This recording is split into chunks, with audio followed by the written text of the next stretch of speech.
এবার আসুন পশ্চিম পাকিস্তানিরা আমাদের উপর কিছু অত্যাচার করছে, শিক্ষার ক্ষেত্রে, চাকরির ক্ষেত্রে বৈষম্যের শিকার করেছেন আমাদেরকে। এই বৈষম্য বাধ্য হয়েছে তখন আমরা মোল্লা মৌলবী এদেশের নাগরিক যারা আছে তারা সব পশ্চিম পাকিস্তানের বিরুদ্ধে আমরা কথাবার্তা বলতে শুরু করলাম, বক্তৃতা করতে শুরু করলাম, বিবৃতি দিতে শুরু করলাম। আমরা তখন মিছিল মিটিং করতে শুরু করছি। ওই মিছিল মিটিং এক পর্যায়ে যুক্ত ফ্রন্ট গঠন করেছে। যুক্ত ফ্রন্ট গঠন হয়েছে, মনে রাখবেন ভালো করে, যুক্ত ফ্রন্ট গঠন হয়েছিল বাংলাদেশের বৃদ্ধ একজন আলেমের নেতৃত্বে। হযরত মাওলানা আফসার আলী রাহমাতুল্লাহ আলাইহির নেতৃত্বে। আফসার আলী রাহমাতুল্লাহ আলাইহির এক নম্বর নাম বলবেন রাখেন, 2 নম্বর হুসেন শহীদ সরওয়ার্দী, 3 নম্বর শেরে বাংলা একে ফজলুল হক, 4 নম্বর মাওলানা ভাসানী, 5 নম্বরে বয়স কম সর্বকনিষ্ঠ শেখ মুজিবুর রহমান। যুক্ত ফ্রন্ট গঠিত হয়েছিল। জেলখানায় বসে বসে ইতিহাস করে দেখলাম সুরের দলেরা 18 সালের নাম দেওয়া যুক্ত ফ্রন্টে রাখে নাই। যুক্ত ফ্রন্টের ইতিহাস বর্ণনা করেছেন, কিন্তু 18 সালের নাম নাই। ইতিহাস আমাদেরকে কিভাবে বলা যায়? আসলো 70-এর নির্বাচনে শেখ মুজিবুর রহমান সাহেব আওয়ামী লীগের পক্ষ থেকে ইশতেহার দিলেন, নির্বাচন ইশতেহারে পরিষ্কার ঘোষণা করলেন, আমার দল যদি নিরঙ্কুশ সংখ্যাগরিষ্ঠতা পায় আমরা ইসলামের বিরুদ্ধে কিছুই করব না। এই কথা যখন শুনছে, দেশটা স্বাধীন হয়েছে, আমরা পাকিস্তান হয়েছি কোন নামে? ইসলামের নামে। যখন শুনছে যে ইসলামের বিরুদ্ধে কিছু করা হবে না, তখন সবাই মিল্লা সিল মারো ভাই, সিল মারো। সবাই মিল্লা নৌকা মাথায় সিল মারছে। মারার পরে ভালোবাসনের মারার পরে পশ্চিম পাকিস্তানিরা তখন আওয়ামী লীগ সংখ্যাগরিষ্ঠতা পাওয়ার পরও, শেখ মুজিবুর রহমান সাহেবের দল সংখ্যাগরিষ্ঠ আসন পাওয়ার পরও তারা ক্ষমতা হস্তান্তর করতে রাজি হয় নাই, ক্ষমতাকে আঁকড়ে ধরে রাখলো। বাংলাদেশের 7.5 কোটি মানুষ ঐক্যবদ্ধ হয়ে পশ্চিম পাকিস্তানিদের বিরুদ্ধে অস্ত্র ধরে যুদ্ধ করে 9 মাসে বাংলাদেশ স্বাধীন।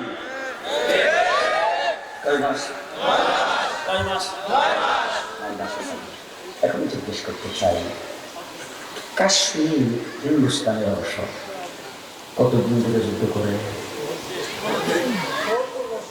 70 বছর। 70 বছর। আচ্ছা, পাকিস্তানে যখন হিন্দুস্তানিরা মোদী যখন নির্যাতন শুরু করে, তখন আমরা বাংলাদেশে এই কাশ্মীরের পক্ষে স্লোগান দিই কিনা? আমরা মিছিল করি কিনা? পাকিস্তানের তারা মিছিল করে, বাংলাদেশে তারা মিছিল করে, মালয়েশিয়ার তারা মিছিল করে, ইন্দোনেশিয়ার তারা মিছিল করে, বিশ্বের বড় বড় মুসলিম দেশের তারা পাকিস্তান কাশ্মীরের মুসলমানদের পক্ষে কথা বলে। কিন্তু 70 বছরের ভিতরে আরেকটা জায়গার কথা বলতে চাই, আসাম। আমার বাংলাদেশের সঙ্গে লাগা সিলেটের বর্ডারের সাথে আসাম 40 বছর যাবৎ স্বাধীনতা যুদ্ধ করতেছে। সেই স্বাধীনতা যুদ্ধের জন্য আমার বাংলাদেশের উপর দিয়ে 10টা এই নিয়ে বাংলাদেশের কত মন্ত্রী জেল কাটলো, কত বড় অফিসার জেল কাটছে কিনা। 40 বছর তারা আন্দোলন করতেছে, স্বাধীনতা পৌঁছে তো স্বাধীন। আমরা 10 মাসে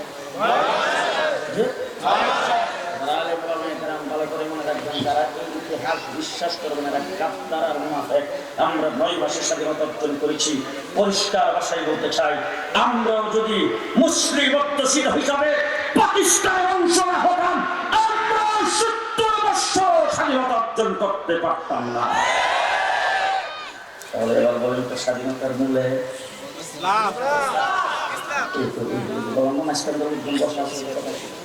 স্বাধীনতার মূলে ইসলাম। এবার একটা কথা মাঝখানে মনে হয়েছিল বলবো। এবার আসলে দেখি 1970 গেল নির্বাচন, যখন ক্ষমতা তারা কর্তৃপক্ষ করে রেখেছেন, আমাদের বঙ্গবন্ধু শেখ মুজিবুর রহমান সাহেব স্বাধীনতার পক্ষে বক্তব্য দিয়েছেন, 7 মার্চে লাস্টে যায় বলেছেন এবারের সংগ্রাম স্বাধীনতার সংগ্রাম। ওই পুরা ভাষণটা আজকে ঘরে জায়গায় ইউটিউব থেকে বের করবেন, গুগল থেকে বের করবেন, বই পুস্তক থেকে বের করবেন, বাইক করে একটা অক্ষর করে দেখবেন এর মধ্যে কোনো একটা শব্দ সেখানে আছে কিনা। দেশ যদি যুদ্ধ করে স্বাধীন করতে পারে, দেশটা হবে ধর্ম নিরপেক্ষ। না নাই। এবার আসেন দেখি শহীদ প্রেসিডেন্ট জিয়াউর রহমান চট্টগ্রাম কালুঘাট বেতার কেন্দ্র থেকে তিনি ঘোষণা দিয়েছেন, স্বাধীনতার ঘোষণা। সেই ঘোষণাপত্রে তিনি এই কথা বলছেন কিনা, মুক্তিযুদ্ধ করার জন্য আমরা প্রস্তুতি গ্রহণ করেছি, বিদ্রোহ করেছি পাকিস্তান আর্মিদের সাথে, আমরা আজকে থেকে যুদ্ধের ময়দানে নামলাম, স্বাধীনতার ঘোষণা দিচ্ছি আমি। এই স্বাধীনতার ঘোষণার সাথে এই শব্দটা তিনি বলছেন কিনা, যদি যুদ্ধ করে দেশ স্বাধীন করতে পারে, দেশটা হবে ধর্মনিরপেক্ষ।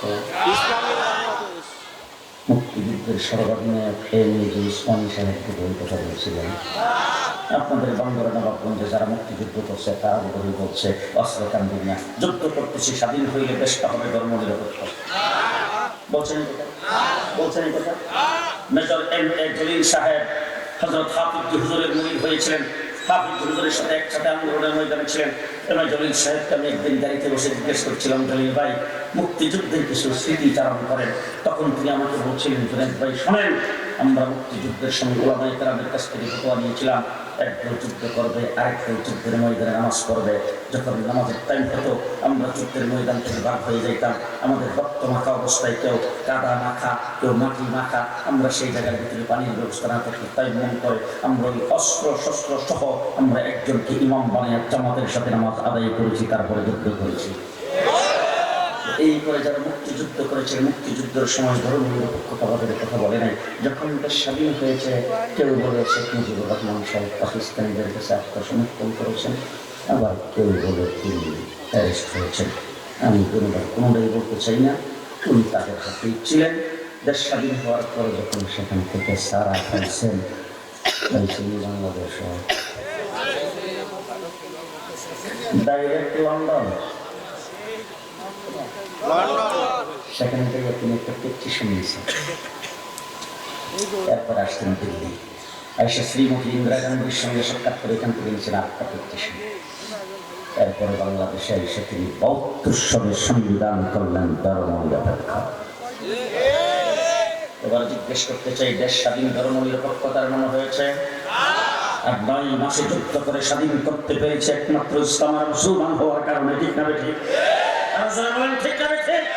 ধর্মনিরপেক্ষতা প্রতিষ্ঠার জন্য দেশ স্বাধীন হয় নাই। ধর্মনিরপেক্ষতাবাদ কোনো মুসলমান মানতে পারে না। কারণ মুসলমান যখন জন্মগ্রহণ করেছে তখন ব্যাংখানে আজান আর দাম করে একামত। এটা কোন ধরনের ধর্মনিরপেক্ষতা মূল্য? মরার পরে কাপড় পরাইব ৩টা, ধর্মনিরপেক্ষতা।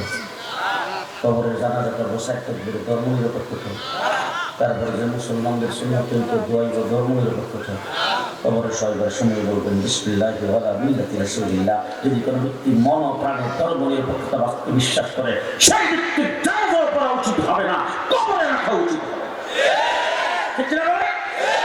আমার ভাইরা, মেজরিটি মুসলমানের দেশ আমার আল্লাহ পাক কোরআন শরীফের ভিতরে পরিষ্কার নির্দেশ করেছেন। মাওলানা খালিদ সাইফুল্লাহ সাইদি এই বিষয়ের ওয়াসটা আল্লাহ পাক বলছেন, আল্লাযীনা ইন মাক্কান্নাহুম ফিল আরদ, যদি মুসলমান তোমাদেরকে কোথাও কোনো দেশের রাজত্ব যদি তোমাদের হাতে দেওয়া হয়, সর্বপ্রথম কাজ করবে আকিমুস সালাত, নামাজ কায়েম করবে। ২ নম্বর আতাউজ যাকাত, যাকাত আদায় করবে। ৩ নম্বর আমারু বিল মারুফ, সৎ কাজের আদেশ করবে। ওয়ানাহু আনিল মুনকার, অসৎ কাজের নিষেধ করবে। এই 4টা কাজ করবে যদি কোনো ব্যক্তি মুসলমান ক্ষমতাসীন হয়। আমাদের বাংলাদেশের যে শেখ হাসিনা ছিল, মাশাআল্লাহ স্বরাষ্ট্রমন্ত্রী থেকে বেরিয়ে আসার পরে আমাদের দায়িত্ব সচিবালয়ে নিয়ে সব বাহিনীর প্রধানদের মাঝখানে আমাদের বসায় সর্বপ্রথম শব্দটা বলছে, ইংরেজি দাঁড়িয়ে মিল্লা পাইবেনকে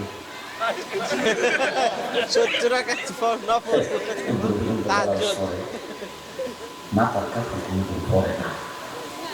পাঁচক্ষণ আমাদের পরে টাইম মতো তারপরে যে আবার এই যে তাহাজ্জুদ করে, তাহাজ্জুদ কোনো জিনিস নাই। ফজরের নামাজের পরে কোরআন তেলাওয়াত না করে কোনো কামই করে না। এই কথাগুলি যখন তখন বলতেছিল আর কি, আমি তখন আশ্চর্য হয়ে মনে মনে ভাবতেছিলাম, আল্লাহ ১৪০০ বছর আগে হাসিনার কথা কেমন জানলো? কোরআন শরীফের ভিতরে আল্লাহ যে হাসিনার কথাটা কইছে, আমি ১৪০০ বছর আগে আল্লাহ কোরআনের আয়াত নাযিল করলো, হাসিনার কথা আল্লাহ কেমনে জানলো? তখন আমার মনে হচ্ছে আল্লাহ তো গায়েব জানে। ওয়া মিনান নাসি মান ইয়াকুলু আমান্না বিল্লাহি ওয়া বিল ইয়াউমিল আখির। আসলে আমাদের মধ্যে কিছু লোক আছে যারা দাবি করেছে আমরা আল্লাহর উপর ঈমান আনছি, আখিরাতের দ্বীনের উপর ঈমান আনছি। আল্লাহ বলেন ওমা হুম বিমুমিন, তারা বেঈমান। তারা কেন বেঈমান? কি কারণে বেঈমান? বলে বেঈমান হলো ইউখাদিউনা আল্লাহ ওয়াল্লাযীনা আমানু। ঈমান আনছি এই কথা বললে এতদিন পর্যন্ত ব্লাউজ পইরা মাথায় কাপড় দিয়া শাহজালালের মাজার জিয়ারত কইরা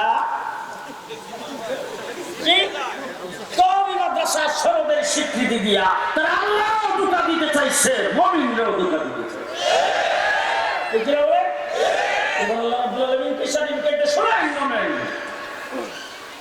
ওয়া ইয়াখদাউনা ইল্লা আনফুসাহুম। আল্লাহ বলেন আল্লাহকে ধোঁকা দেওয়ার কোনো প্রশ্নই আসে না। মুমিন তো ধোঁকা দিতে পারে নাই। মুমিনের জায়গায় আছে তাদের জন্য 45 মিনিট। 45 মিনিট সেনাপ্রধানদের যখন বলছে তো দমকে দিচ্ছে সেনাপ্রধানটা ম্যাডাম 45 মিনিট। 45 মিনিট। এরপর পুলিশের আইজি দিয়েছে পাবো। পুলিশের আইজি তো ম্যাডাম আমি কি করবো? সিগারে গুলি করবো, গুলি সিগারে গায়ে লাগবে, হিটা নিচে পড়বো, বাকি 5-7টা সামনের দিকে আসবে, পেছনের দিকে যাবে না। যখন এই কথা করছে তখন একটু নরম করে ভাষণ রেকর্ড করে যাই। সেনাপ্রধান তখন ম্যাডাম 25 মিনিট 25 মিনিটে। এরপরে বাঘটা গরম কোনো ফাঁক করা আছে যাই বোঝা দিকে যে খাদি মাসে দৌড়ে যে বাঘটি মধ্যে বাড়ছে, ওই বাঘটার ধোয়া উঠতেছে আর শেখ হাসিনা উঠছে। জীবনে অনেক দেখেছি, অনেক পতন হয়েছে দেখছি। শ্রীলঙ্কার প্রধানমন্ত্রী পতন হয়েছে, পাকিস্তান পতন হয়েছে, মালয়েশিয়াতে পতন হয়েছে, সিরিয়াতে পতন হয়েছে, ইরাকে পতন হয়েছে, বিভিন্ন জায়গায় পতন হয়েছে দেখছি। এমন পতন কোনোদিন দেখি নাই। হেলিকপ্টারে ওঠার সাথে সাথে ওয়ার্ড লেভেল পর্যন্ত দলীয় কোনো নেতা কর্মী সব একটাও নাই। এমনকি কোনো 340টা এমপি একটাও নাই, মন্ত্রী নাই। তাদের বাহিনীতে যারা তাদের সমর্থন করেছে, দালালি করেছে, এইগুলিও নাই। এমনকি কোন মসজিদের ইমাম তাদেরকে সমর্থন করেছে, এটাও নাই। এমন পতন দেখছেন দেখছেন কোথাও? ও আমার ভাইয়া 54 বছরের বাংলাদেশ। সর্বপ্রথম শেখ মুজিবুর রহমান সাহেবের সাথে আমার সোনার বাংলা। একজনে গুলি করছে, আরেকজনে খেয়েছে। কিছুদিন পরে একজনে সবুজ বাংলা। একসাথে সবাই দৌড়া সোনার বাংলা না, সবুজ বাংলা না, নতুন বাংলা। শেখ হাসিনা ক্ষমতায় এসে নতুন বাংলা, সোনার বাংলা, সবুজ বাংলা, সেটা তো অনেকে কইছে। আমার হইল আধুনিক বাংলা। কিছুদিন পর তো মডার্ন বাংলাদেশ, এরপর তো ডিজিটাল বাংলাদেশ। পদ্মা সেতু উদ্বোধনের সময় বলেন স্মার্ট বাংলাদেশ। ভিশন 41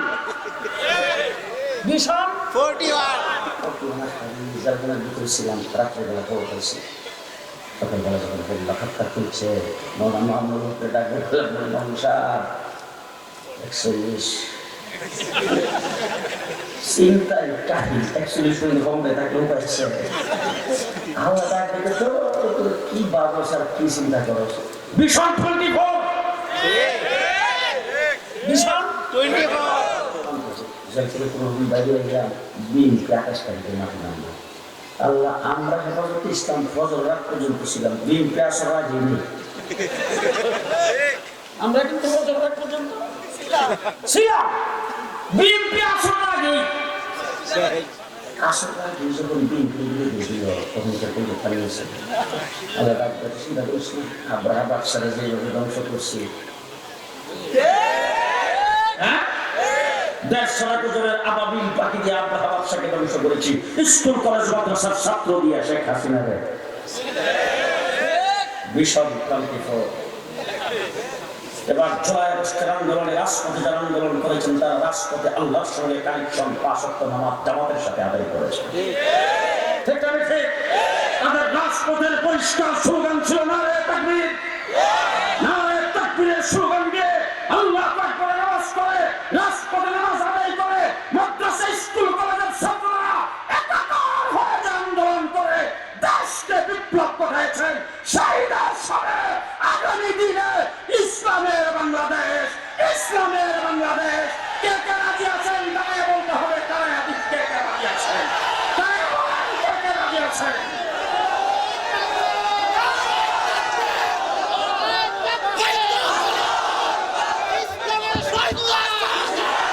ইসলামের বাংলাদেশ, ইসলামের বাংলাদেশ করার জন্য যদি আমার শাপলা চত্বরে যাইতে হয়,